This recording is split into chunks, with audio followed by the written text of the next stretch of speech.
আসসালামু আলাইকুম। আপনারা সকলেই অবগত হয়েছেন যে প্রবীণ আওয়ামী লীগ নেতা বানুয়া গ্রামের কৃতি সন্তান জনাব একলাস উদ্দিন সাহেব ইন্তেকাল করেছেন। তো ওনার জানাজার নামাজ ভিডিওতে বলা হয়নি। এখন জানতে পারলাম ওনার প্রথম জানাজা হবে গাজীপুর জয়দেবপুরের রাজদিঘির পার।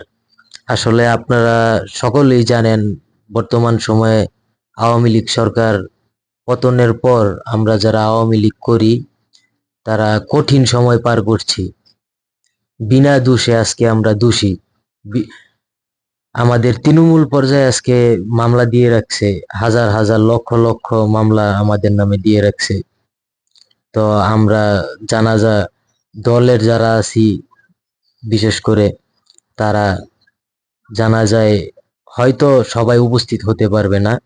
তো আপনারা যারা জয়দেবপুর আছেন সবাইকে অনুরোধ করব এই প্রবীণ আওয়ামী লীগ নেতার জানাজায় আপনারা অংশগ্রহণ করুন এবং শোক সন্তপ্ত পরিবারের প্রতি গভীর শোক প্রকাশ করবেন, সমবেদনা জানাবেন। ওনার মৃত্যুতে আসলে আওয়ামী লীগের জন্য বিশাল একটা ক্ষতি হয়েছে। উনি বিগত ৬০ বৎসর আওয়ামী লীগকে নিরলস পরিশ্রম করে আজকে এই পর্যায়ে নিয়ে আসছে।